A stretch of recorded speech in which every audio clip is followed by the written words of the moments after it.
आप सबको राम राम। सर्वे भवन्तु सुखिनः, सर्वे सन्तु निरामया, सर्वे भद्राणि पश्यन्तु मां कश्चित् दुर्भाग् भवेत्। ये हमारी वेदों की वाणी, वसुधैव कुटुम्बकम विश्वमेकम नीडम, इस भाव के साथ में आदि से लेकर के आप तक और मेरे तक जो परंपरा चली, वो मानव को ज्ञान बुद्धि बल पराक्रम तक जो इस परंपरा का निर्वहन करते हुए पूरे विश्व को प्रतिनिधित्व बंधुत्व मार्गदर्शन देने वाली वो मातृभूमि भारत भूमि, जो ऋषियों ने संतों ने सूरों ने भामाशाहों ने सतियों ने राष्ट्रभक्तों ने अपने अपने कालखंड के अंदर अपने अपने कर्तव्य का निर्वहन किया, उन सभी पूज्य आत्माएं जो हमारी प्रेरणा स्रोत हैं, हम सब उनके उत्तराधिकारी हैं। हम सब लोग मन से उनको वंदन करते हैं, उनको स्मरण करते हैं। मैं एक या 2 मिनट लूंगा।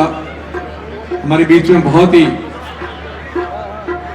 मूंगे मेहमान, मारवाड़ी में कहा था अपना बहुत मूंगा मेहमान हमारे बीच में आवड़ा है। मैं 1-2 बात करूंगा।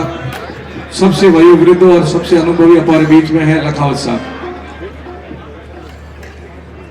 और एक बार कभी प्रश्न उठे मन में तो एक जरूर मनु पूछो।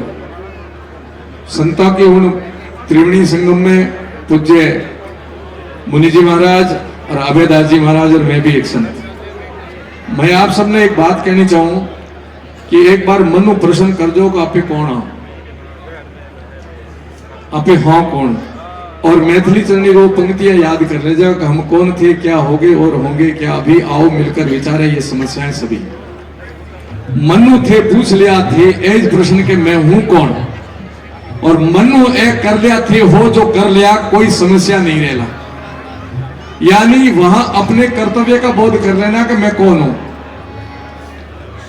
मैं कौन हूं और जो मैं हूं वो करूंगा। क्यों करना है?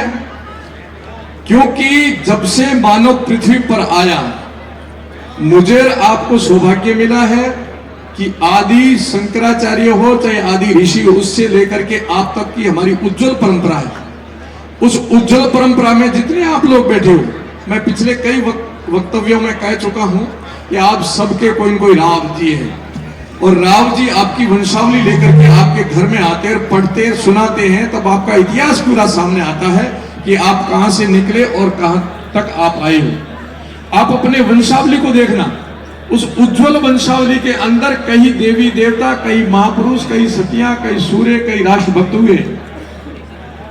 उस उज्जवल परंपरा का इस समय उत्तरदायित्व किसी के ऊपर है, जिम्मेदारी है तो हमारे ऊपर है। तो हमारे उन महापुरुषों ने जो अपने कालखंड में किया, तो अब हमें करना है। मुझे आशा और विश्वास है कि उस मां भारती की कोख में इस परंपरा में जन्म लेने वाले हम सब लोग उस भाव के साथ में विश्व के कोने कोने में पहुंचे हैं। वसुधैव कुटुम्बकम विश्वमेकम नीडम सर्वे भवन्तु सुखिनः के साथ साथ हमारी उस परंपरा का परचम पहले हमारी पुरखों ने फहराया, आज हम फहरा रहे। दूर देश में आकर के भी आपने अपना वो परिचय दिया और इस प्रकार से आपने यहाँ संगम करके दिखाया। जब मंदिर में प्रवेश कर रहे थे, हम और लखाव साहब सबसे पहले फोटो खिंचवा दे, उसके ऊपर लिखा हुआ था वसुधैव कुटुम्बकम। मंदिर परिसर के अंदर गए तो सभी नदियों का एक समायोजित किया हुआ चित्र आया। ठीक ऐसे आज मैं देख रहा हूं कि पूरा राजस्थान, पूरा भारत यहाँ समायोजित हुआ है। ये हम सबके लिए बड़ी उपलब्धि है।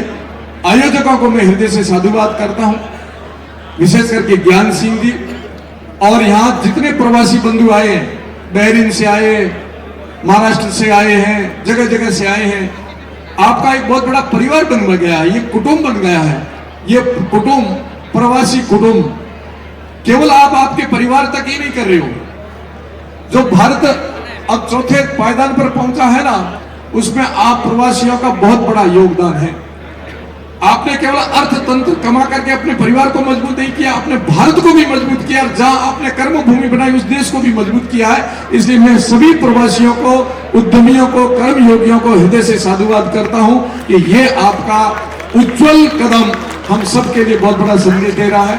मैं अंत में पुनः हृदय से साधुवाद करता हूं जितने मेहमान, चाहे मैं सीधा संवाद और संपर्क नहीं कर पाया, ज्ञान सिंह जी और हमारी टीम ने किया, पर आप हमारे छोटे से निवेदन पर पूज्य संत और सभी जनप्रतिनिधि आए, उन सबके लिए मंगल कामना, प्रणाम और वंदन करता हूं।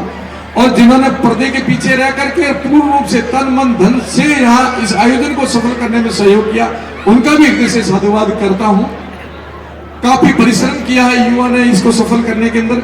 मंदिर प्रशासन को भी बहुत हृदय से हम सब लोग प्रवासी और राजस्थानी हृदय से वंदन करते, प्रणाम करते। पूज्य स्वामी जी को, पूज्य मंदिर व्यवस्था कमेटी को भी प्रणाम और वंदन करते हैं। साथ ही साथ यहाँ के प्रशासन को, यहाँ की सत्ता को, यहाँ के शासक को, यहाँ के बादशाह को भी हम लोग सब शुभकामना प्रेषित करते हैं। जिनको मोदी जी ने अपना भाई कहकर के संबोधित किया, हम सब लोग कहते हैं आइए हम सब लोग इस विश्व को पुनः सक्षम, समृद्ध और विकसित बनाने में अपनी भूमिका निभाएं और मिलकर के बंधुत्व भाव के साथ में हम सब लोग ऐसे खड़े हो कि जिस स्थान पर पहले भारत था उस स्थान पर अब कोई ले जाने वाला है तो हम सब हैं।